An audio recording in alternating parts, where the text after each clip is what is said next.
तर 24 तासानंतर मुंबई पुणे एक्सप्रेसवेवरील वाहतूक कोंडी कायम आहे। केमिकलयुक्त टँकर पलटी झाल्यामुळे मुंबई पुणे एक्सप्रेसवेवर वाहनांच्या रांगा लागल्यात। 24 तासांपेक्षा जास्त काळ वाहतूक कोंडीचा प्रवाशांना मनस्ताप झालेला आहे। पुण्यावरून मुंबईकडे येणाऱ्या मार्गावर मोठे ट्रक उभे आहेत। अनेक ट्रक चालकांनी द्रुतगती मार्गावरच आपल्या जेवणाची व्यवस्था केली आहे। तर 24 तासानंतर मुंबई पुणे एक्सप्रेसवरची वाहतूक कोंडी अद्यापही कायम आहे। एक लेन पूर्णतः अशी बंद झालेली आहे। गेल्या 24 तासांपासून या गाड्या या ठिकाणी उभ्या आहेत।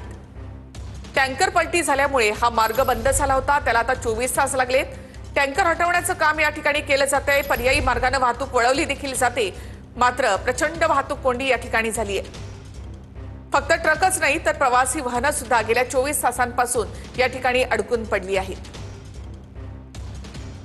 मुंबई पुणे एक्सप्रेसवेवरची ही वाहतूक कोंडीची ही दृश्य आपण या ठिकाणी पाहतोय। दुसरी लेन जी आहे त्या ठिकाणाहून वाहतूक सुरू करण्यात आली। जुना मार्ग जो आहे मुंबई पुणे तो देखील सुरू करण्यात आलाय, मात्र त्यानंतर सुद्धा कधीपासून थांबल्यात तुम्ही? आम्हाला तरी 5-6 तास झालं बर थांबली। त्याला आमचा पण भाव आजारी लय जास्त सिरियस आहे आणि तिकडे आम्ही मुंबईला निघालोय। बर आता ही अशी अडचण असल्यामुळे आम्हाला काय थांबलोय आम्ही। आता तुम्हाला काय सांगण्यात आलेलं आहे का, काय प्रकार घडलाय पुढे समोर झालं? टँकर गॅसचा टँकर पलटी झालेला आहे। इथं आम्हाला माहित नव्हतं, इथं आल्याच्या नंतर आम्हाला कळलं। मला म्हणतात तुम्ही पाठीमागे घरी जावा, एकदा म्हणते इथं थांबा। म्हणजे आता आम्ही नेमकं काय करायचं? बेलापूरला एक तर मी जॉबला आहे, सुट्टी मिळत नाही मला आणि आता 1 वाजल्यापासून आम्ही एसटीत आहे। पुढे तरी आम्ही कसं जाणार तुम्ही सांगा बरं? उद्या जॉबला नाही आलं तर तिथं तरी आम्हाला काय बोलतील तुम्ही सांगा बरं? प्रॉब्लेम आहे तर सांगायला पाहिजे प्रवाशांनी, बसू नका तुम्ही, पुढे रोड बंद आहे। तर असं करून तर त्यांचं कसं चालणार? आमचे तिकिटाचे पण पैसे अडकलेत ना त्यांचे। बाबा तुम्ही किती वाजल्यापासून या ठिकाणी बसलेले? आता आम्ही 1 तास झाला साहेब। बर काही गाडी चालू होते नाही काय माहिती, संध्याकाळी कामाला जायचंय पोराला, कधी चालू होईल तेव्हा जाईल म्हणते। तुम्हाला जायचं जावं म्हणतात ट्रेनने। आम्ही सकाळपासून इथे, पण आम्हाला तिथे सांगायचं ना डेपोमध्ये की बाबा पुढे प्रॉब्लेम आहे किंवा काही तुम्ही येऊ नका किंवा काय इथून घरी जावं। आम्ही रिटर्न परत गेलो असतो ना, आता इथून शनी आम्हाला सोडले।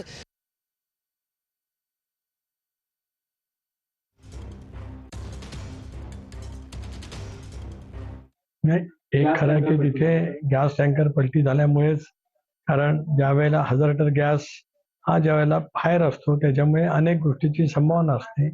अशा वेळेला जनतेची सुरक्षितता ही महत्वाची असते। वाहतुकीची कोंडी भाग आहेच, पण त्या सगळ्या परिसरामध्ये जनतेच्या जीविताला त्या संबंध जो गॅस आहे त्याच्यातून कुठे धोका होऊ नये याची खबरदारी सरकार घेत असेल आणि त्याच्यामुळे कदाचित ते झालं असेल।